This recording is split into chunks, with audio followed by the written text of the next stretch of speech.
Hi everyone, I'm Arglefump. This is the schedule for my book review channel for May 2024. I did a poll here on YouTube. People voted for it to be Mermaid, meaning I'm going to do Little Mermaid book reviews all throughout the month. There was a Little Mermaid chapter book series released in the 1990s. I read the first 6 books last May. I'm going to read the next 6 books this May. And that'll be it. The series is only 12 books long. So it's going to start with King Triton Beware, which is a fun book. It's a comedy book where a fortune teller says something bad will happen to King Triton at the circus. So all his daughters join the circus to try to prevent a disaster, and humorously, they end up causing the disaster. So that was a fun one. I don't remember anything about the Haunted Palace besides for the fact that there is a secret passageway in that book, and it takes place in the cold, frozen north. So those reviews are going up on the 5th. On the 8th, I have the next 2 Babysitters Club reviews. Marianne in the middle, I seem to remember disliking this book because it doesn't make sense that Marianne is the narrator. It should not be a Marianne book. It's about Mallory and Jesse having a big fight, and they hate each other so much, and they both come crying to Marianne about how much they hate each other, which just doesn't seem to make sense to me. Why would Marianne be the one they come crying to?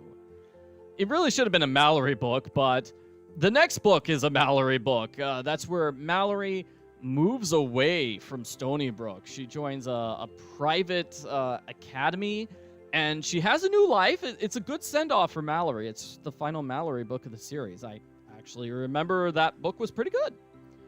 The Practical Joke War, I seem to recall that's just a typical joke book. You know, a bunch of practical jokes. But, oh man, Little Mermaid number 10 was fantastic. Boyfriend mix-up, where her 2 sisters are both dating the wrong guy. It's like a costume masquerade party. So they switch costumes so they can date the right guy. But the 2 guys also switched costumes, and it's like something out of Shakespeare. It was a funny one, yes. On the 14th, the next 2 Nancy Drew Files books.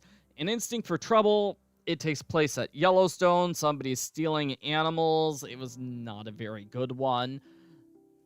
Number 96 takes place in Japan, where there's a runaway bride, and it's a much better one, but I haven't finished that review yet. I'm in the middle of working on it.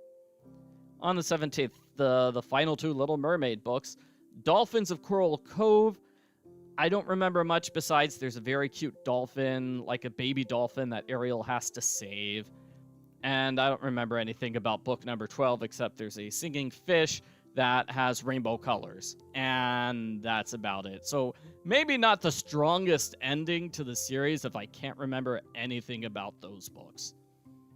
On the 20th, 2 American Girl Kit books. The short story collection, so that's like 6 or 7 different short stories starring Kit. And then we have the 3-booked box set, which is 3 American Girl Kit books. I reviewed them separately, and so it was easy enough to just throw them together to make a mega review. It's a compilation, all those 3 reviews together. Similarly, on the 26th, the Little Mermaid series review. I've reviewed all 12 books in the series. I just threw them all together for a big compilation video. On the 23rd, I'm going to do American Girl Felicity, 2 books from the American Girl Felicity series. I haven't read them yet. I don't know anything about it, besides for the fact that it takes place in the 1700s. Hopefully they'll be good. Also on the 26th, I'll be posting a review for the next Warrior Cats book, which is Tigerstar and Sasha. They get a romance story. Tigerstar is kind of a murderous villain, so it's weird that he gets a romance manga, but it actually happened, so I'm gonna read it. On the 29th, I will be doing a review for Sammy Keys and the Power of Justice Jack, which I really enjoyed. That one was a bit of a comedy more than a mystery, but I love comedies. Also, the next Mom Zone book, Mom Zone 2, Staying Home is a Killer. Here are the various books that I reviewed in April. I did the newest Dogman book, The Scarlet Shredder, which was okay. It had some good social commentary about cell phones and AI, but it was still a pretty typical Dogman book. it's kind of sad that Dogman is the most boring character of the Dogman series. He really should be the main character. Chronicles of Narnia number 6, The Magician's Nephew. I really liked the book as a kid, but I didn't like it as much as an adult. I liked like the first half of the book, but once the creation of Narnia scene happens, then the book sort of falls flat, and I don't really like the final third of the book. It just didn't work. I wanted them to like explore other worlds instead of just staying in Narnia for the rest of the book.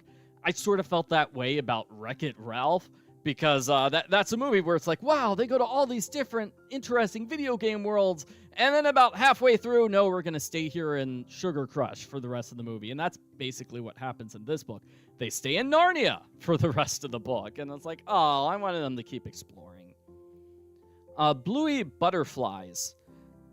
It's a book based on the episode. Pretty simple. Bailey School Kids number 26, Mermaids Don't Run Track. That was a pretty interesting one. I liked it. I thought it was good. I don't know why I jumped ahead to read book number 26, though. That's a bit odd.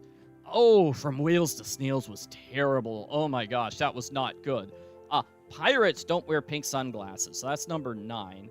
It's the exact same premise as Mermaids Don't Run Track, although I thought the Mermaid book was a little bit better. But they both have the story of, hey, they're going to camp because they need to train for a special sporting event, and the person who's the trainer or coach is secretly a pirate. Whereas in this case, it's a mermaid. All right. And then number 12, Cupid Doesn't Flip Hamburgers. So I know I'm reading the Bailey School Kid books out of order. Sorry for that. I did write a review for Bailey School Kids Tell Skeletons Don't Play the Tuba, but I haven't done that review yet because I don't actually have a computer right now. Yeah, my computer's in a repair shop.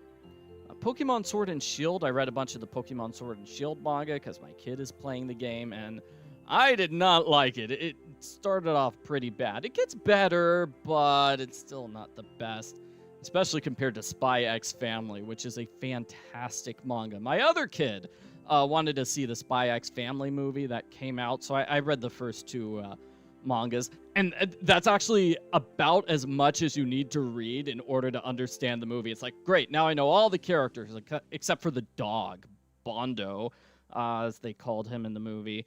But, other than that's about as far as you need to read to understand the movie. Disney Wish, Stars Magic.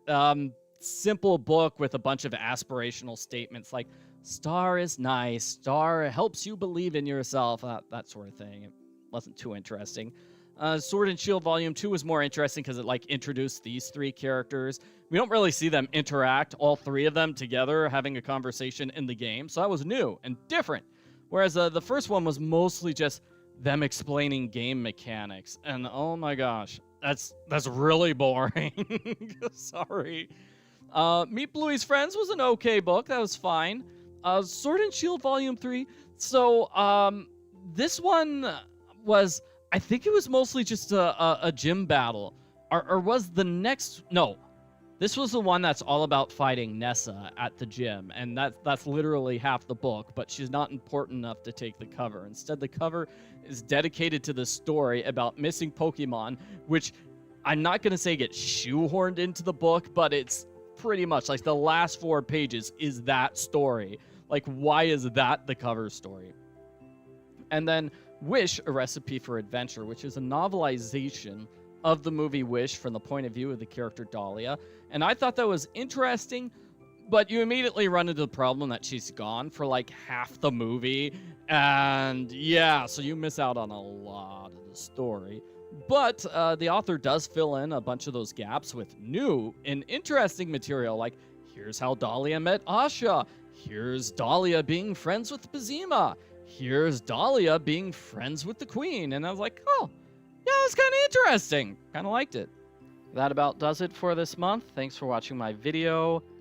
As a warning, I probably won't do a lot of book reviews in the month of May. I am going to prioritize playing Nancy Drew, Mystery of the Seven Keys, which is the new Nancy Drew game. It's the first Nancy Drew game in 3 or 4 years. It's coming out, and that's going to be my main focus in May, not book reviews. So I will try to do book reviews in May, just probably won't do as many as I normally do. That's all. So, you have been warned. Again, thanks for watching my video. Bye.